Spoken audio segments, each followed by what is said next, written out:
jardin de Monsieur Paul sont exposés bien des secrets de chute de reins, frêles épaules, d'un visage sur un chevalet. Si vous entendiez la jeune classe qui vient de s'installer, oui, il m'a piqué ma place, etc. C'est ma place, C'est l'essentiel. Bonjour Mélanie, bonjour Grégoire, bonjour Philippe. Bonjour Laurent. Avec Philippe qu'on va commencer. Vous avez entendu la chanson, les jardins de Monsieur Paul, etc. Oui, c'est pas n'importe quel jardin dont il s'agit ce matin.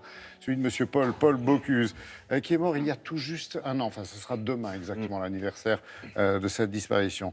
Un multi-étoilé, Paul Bocuse, qui avait compris l'essentiel de la cuisine. Et il avait compris que l'essentiel de la cuisine passait par le jardin, Philippe. Et oui, multi-étoilé depuis des années. Et effectivement, il a fait sa réputation, le succès de sa cuisine à travers déjà son potager, le choix des produits frais. C'était son fer de lance. On ne peut mettre dans la cuisine que des produits frais, simples, pour faire une cuisine extraordinaire et différente. Donc, avant d'être chef cuisinier, il était chef jardinier. Il était chef jardinier, il était un peu braconnier, il aimait pêcher, il aimait la nature. Il fallait qu'il aille faire le tour de ses étangs avant d'aller cuisiner. Un bolio. Exactement, il fallait que le matin, il donne ses petites directives à son chef jardinier à l'époque, qui s'appelait Bobos, pour savoir combien de carottes il avait besoin, de navets, etc. Donc, tout était vivant chez lui. Tous les personnages, toute sa brigade était vivante, ses légumes étaient vivants. Eh bien, ça ne pouvait faire qu'une, évidemment, cuisine très vivante. On est retourné sur ses traces, justement, le premier jardin de Paul Bocuse. Regardez.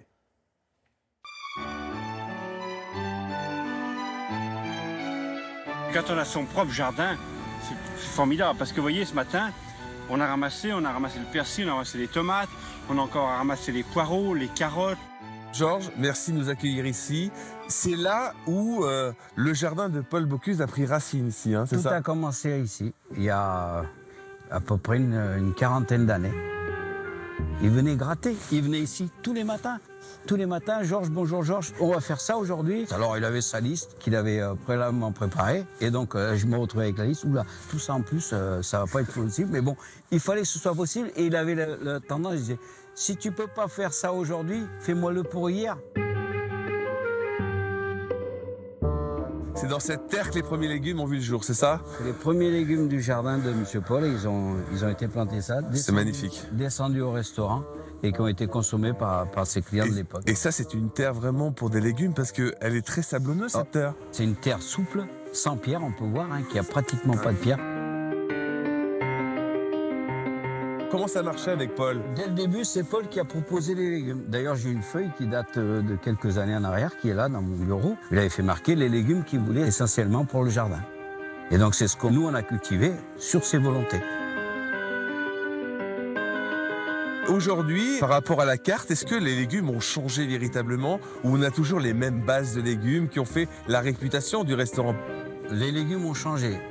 C'est des légumes plus petits, plus compliqués à cultiver. Dans un jardin potager comme le nôtre, sont plus compliqués à cultiver.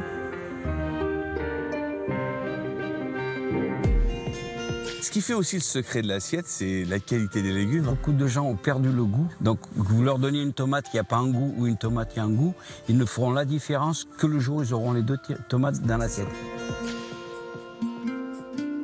Est-ce que vous êtes plutôt un jardinier qui misait sur des variétés anciennes ou des variétés nouvelles ou les deux ? On a un peu de tout. J'essaye un peu des vieilles variétés de patates, les topinambours par exemple. On n'en fait pas tout le temps, mais on en fait de temps en temps. On a partagé des bons moments, tous les deux, un peu partout, ici, ailleurs. On a été un peu partout, voilà, c'était bien. Et voilà, il manquera, quoi. Mais on n'y peut rien. La vie, elle est comme ça. Il avait fait son temps. On aurait pu le garder plus longtemps, on aurait aimé qu'il nous enterre presque. Ça, on aurait été content. Mais voilà, c'est comme ça, il est parti avant nous. Puis aujourd'hui, il est là-haut et il nous regarde.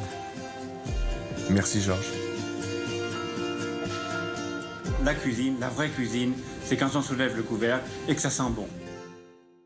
Philippe, on est touché par cette émotion. Hein. On en oublierait presque que ce jardin vit encore aujourd'hui. Et il vivra encore longtemps parce que, évidemment, on ne change rien. On cultive toujours les mêmes légumes, on évolue par rapport au plat et au goût des consommateurs. Le restaurant est toujours plein, bondé, ils sont en train de le refaire, il va réouvrir bientôt. En tout cas, on conserve la même ligne directrice qu'avait proposé, on va dire, fortement Monsieur Paul. Et toutes ces brigades, tous les gens qui l'entourent encore sont comme lui, vous voyez, avec de l'émotion. C'est des gens, Paul, il aimait les gens qui étaient passionnés par leur boulot, qui ne comptaient pas leurs heures et qui étaient du terroir et très racinés. Et on retrouve ça dans sa cuisine. C'est un jardin qui se visite? C'est un jardin. Si on veut, si on est client, on peut aller visiter le jardin. Il est tout à fait à côté du restaurant. À Collonges-au-Mont-d'Or, c'est vraiment à côté du restaurant, Il peut y à avoir 2 des pas. salades en hiver, il doit y avoir des secrets. Plein cœur l'hiver. Un tunnel, on l'ouvre, on le ferme, on aère. Regardez, on est au mois de janvier, il y a encore des salades. Évidemment, c'est pour ça ce qui fait le succès du restaurant, des produits frais. Vous avez bien fait, Philippe, vous avez mérité votre première étoile.